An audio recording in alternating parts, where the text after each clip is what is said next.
Muy buenas, soy Andrés Berterreche y a partir de ahora compartiremos información, análisis, intercambio sobre el sector agropecuario y la sociedad en la ruralidad.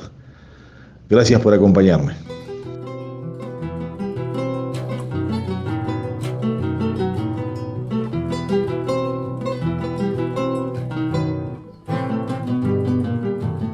Muy buenos días, fogoneros.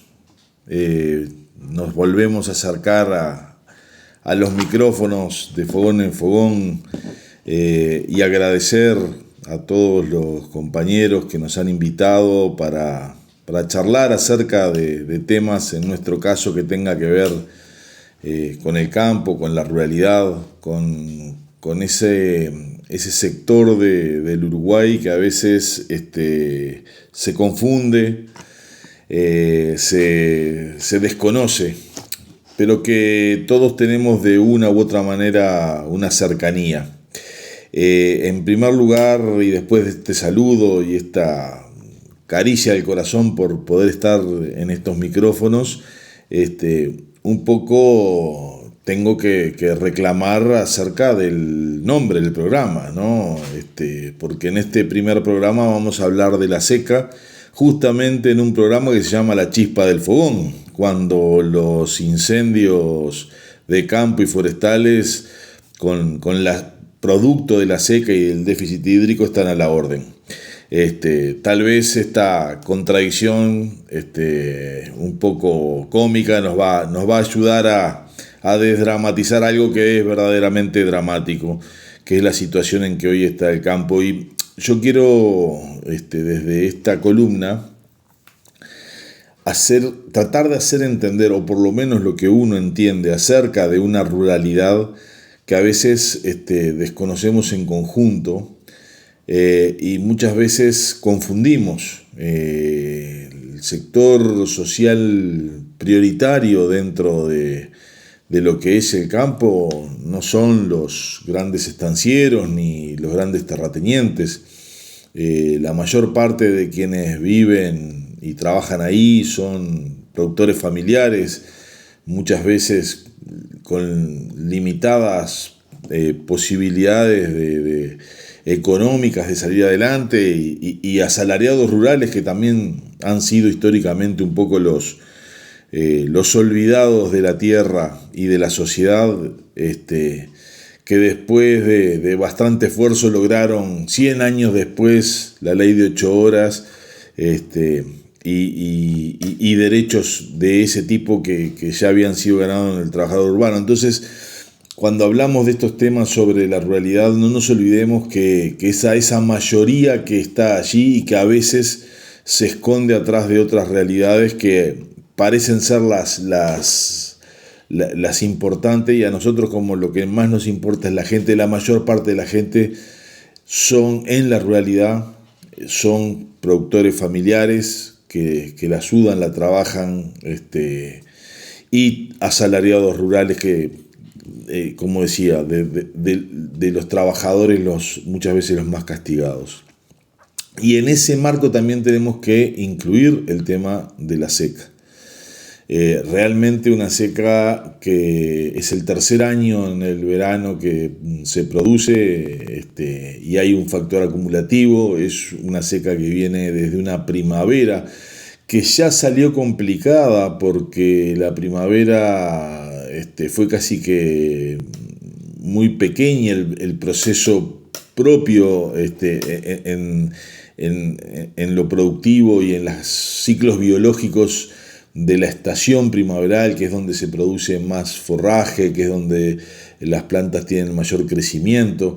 ¿Y por qué digo esto? Porque pasamos de un invierno, hubo heladas tardías hasta en octubre, que sobre todo en buena parte del país provocaron pérdidas enormes, y enseguida empezó un proceso de altas temperaturas y de ausencia de lluvias, que justamente en un proceso de crecimiento importante, la ausencia de lluvias en una primavera ya se hacía sentir fuerte para cuando empezara la evapotranspiración más importante. Entonces llegamos a un verano donde casi no ha llovido, sobre todo en algunas zonas del sur. Es sintomático, no se ha superado en 2 meses los 30 milímetros. Calculen que promedialmente Uruguay tiene unos 1.200 milímetros de lluvia. En fin, debería de llover unos 100 milímetros promedio. Por supuesto, hay meses que son más llovedores, hay meses que son menos llovedores, pero estamos hablando de que promedialmente en estos últimos 2 meses no han llovido 20 milímetros. Entonces se viene con un déficit, sumándose altísimas temperaturas y radiaciones, que también es un tema que habrá que estudiar más adelante, sobre el efecto de la radiación solar. Y esto ha producido en todos los sectores productivos, además de lo que hablábamos de los riesgos de incendio, en todos los sectores productivos ha generado problemas importantes. Lo que sí hay que decir es que evidentemente había una previsibilidad, porque había indicadores que decían que esta situación se iba a dar. No se sabía que fuese en esta dureza, pero sí sabía que está avisado esta posibilidad, y posiblemente el hecho de que haya empezado tanto antes también es muy difícil poder prepararse con métodos circunstanciales, no estructurales, cuando la seca empieza con tanta anterioridad. Y este hecho, determinó que a mucha gente la haya agarrado sin tomar todas las precauciones. Hay que aclarar que se hicieron durante mucho tiempo herramientas, porque lo que no se puede es hablar de seca durante la seca.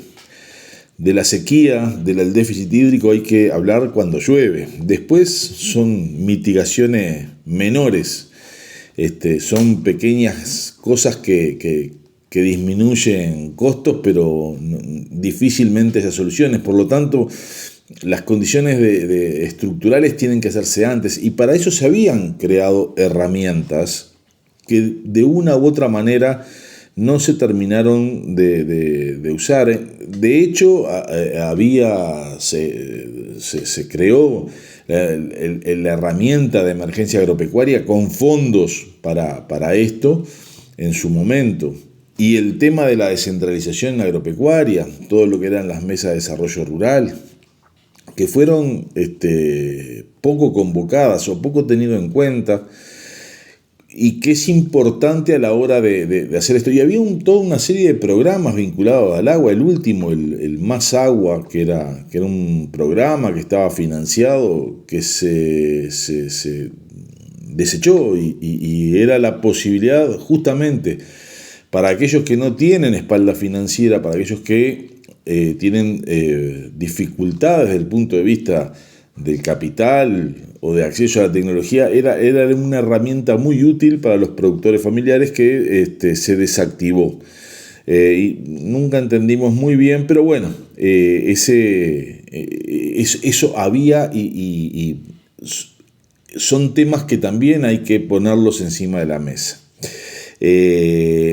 Hablar ahora de la seca y del déficit hídrico y de todos los problemas, y qué horrible, sí, porque es bueno acompañar a esos productores familiares, es bueno acompañar a esos asalariados rurales que muchas veces tienen alguna caja de ahorro en algunas vaquitas que pastorean en las calles. Pero no hay mucha solución. Si bien se han hecho tanto a nivel del gobierno nacional como de las intendencias, de algunas intendencias, una serie de medidas vinculadas a gravámenes, impuestos, créditos, posibilidad de extender algunos pagos, el tema del BPS, eso es una mitigación menor, que es útil, que bienvenida, pero no ataca el problema del déficit hídrico como se debió haber atacado a nivel de temas estructurales. Esta es una discusión que tiene que darse, insisto, cuando está lloviendo, no cuando está seca. A tratar de profundizar un tajamar en plena seca, hasta que no llueva, ese tajamar difícilmente se llene. Siempre este tipo de cosas hay que hacerlas durante la lluvia. Hacer un pozo y tener un tanque australiano para tener 10.000 litros de agua que por lo menos nos saque de los pelos de momentos difíciles, hay que hacerlos cuando hay disponibilidad y no cuando todo el mundo está apurado, y además por un tema de oferta y demanda quienes hacen estos trabajos nos van a cobrar más porque hay una intensidad de solicitudes mayor. Estas cosas hay que hacerlas antes para aprovecharlas mejor. De todas maneras, se ha hecho una serie de medidas, insisto, tanto a nivel del gobierno nacional como de las intendencias. Montevideo, por ejemplo, que tiene, a veces no se sabe esto, pero tiene la mayor parte de su territorio es territorio rural, aunque no se tenga conciencia de ello. Y la producción de verduras de hoja mayoritariamente se produce en Montevideo. En Montevideo, en la zona rural de Montevideo, se han tomado una serie de medidas de la Intendencia que son siempre bienvenidas. También en Canelones hay hasta problemas de agua para consumo humano, donde a veces las intendencias tienen que salir a cargar pozos para que la gente que vive en esa ruralidad pueda tomar agua de uso humano, ¿no? Ni siquiera para el ganado o para hacer un riego en la producción. Es importante entender que esto genera un costo altísimo en términos de país. Y nos gustaría tener, no lo tenemos, la posibilidad de saber quién se lleva estos costos, a quién castiga más o a quién castiga menos, porque también allí deberíamos de tener medidas para eso. Evidentemente a los productores, y en particular a los productores familiares, es a los que este tipo de cosas les afecta más. Les afecta más porque no tienen capacidades, escalas, capacidades financieras.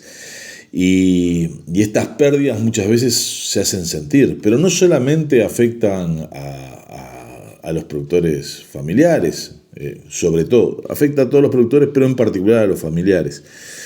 También afecta tanto a los gobiernos, al Estado en su conjunto, como a los gobiernos municipales, departamentales, porque hay un costo en el apoyo a esta situación que a veces es verdaderamente dramática.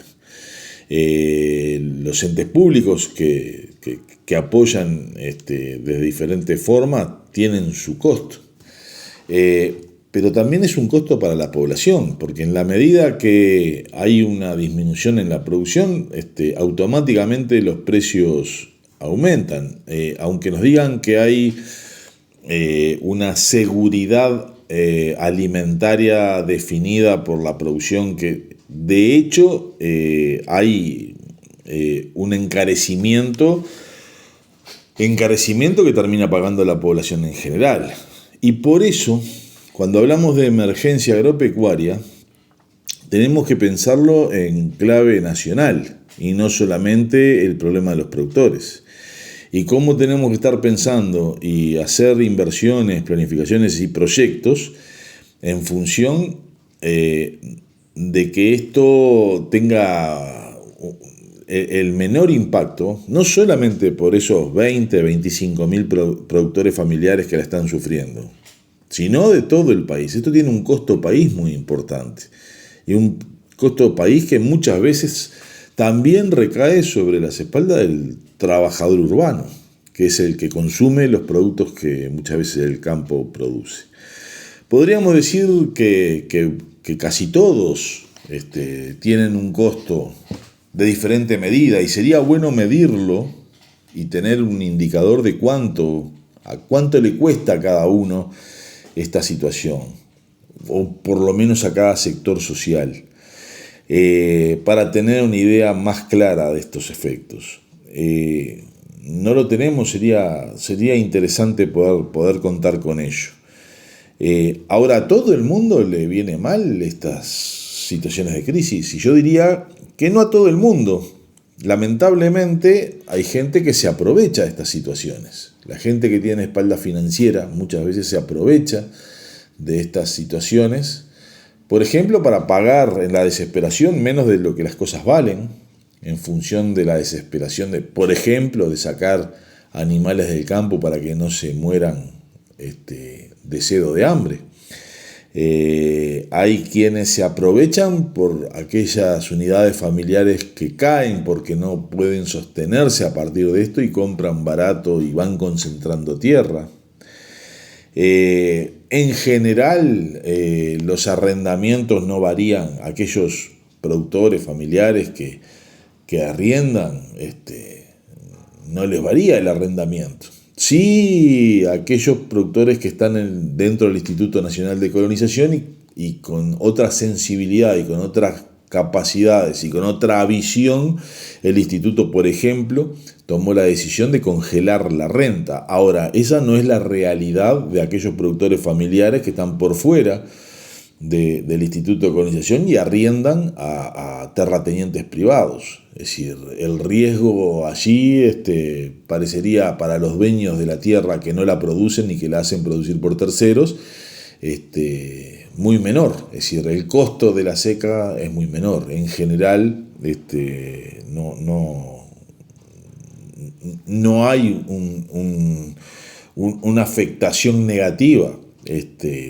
Puede ser que no la haya positiva, pero por lo menos no pierden. Hay gente que además, por sus capacidades, por sus fenómenos de especulación que tiene el sistema capitalista, por las concentraciones y las capacidades de compra en momentos de crisis, además tienen beneficios. Y estas cosas también habría que ponerlas sobre la mesa para discutirlas, para no generar situaciones de las cuales después como país debemos de lamentarnos. Por último, esto que yo decía, ¿no? Aquellos productores familiares que están en el Instituto de Colonización están sufriendo igual que el resto de los productores. Sin embargo, tienen algunos beneficios, como poder pagar la renta en cuotas, como el congelamiento de la renta, como créditos específicos para colones. Ahora, ¿qué pasa con aquellos que arriendan a privado? Y acá, y para ir finalizando, me gustaría dejar algo que siempre lo tuve como idea, y es, en momentos de crisis, que el resto del sector privado, terrateniente, debiera de comportarse como se comporta Colonización, es decir, que la renta en momentos de crisis pudiese bajar, porque si no, todo el esfuerzo lo hacen o los productores, o el Estado, o los consumidores, y los dueños de la tierra que arriendan. ¿Qué tipo de sacrificio solidario hacen a un país que está afectado? Yo creo que buscar la posibilidad de que la forma de cálculo de renta por canasta de producción que se da en el Instituto de Colonización en el momento de crisis, pudiera ser aplicable también a los arrendatarios privados. Creo que son ideas que se nos pueden ocurrir en el momento de seca, pero las vamos a tener que efectivizar cuando esta crisis de falta de agua, que parece que se va a extender por lo menos por un mes más, se continúe. Bueno, de todas maneras, creo que está bueno hablar de esto, está bueno entender, está bueno solidarizarse con cualquiera de aquellos que sufren, y está bueno también pedir que aquellos que no la están sufriendo en cuero propio, que son una minoría, también sean parte de la solidaridad que el resto del pueblo uruguayo tiene, ya sea mediante el Estado, ya sea como consumidores, con un sector que mayoritariamente, insisto, no son de malla oro, sino que son de productores familiares que son iguales al resto de la población, al promedio del resto de la población nacional.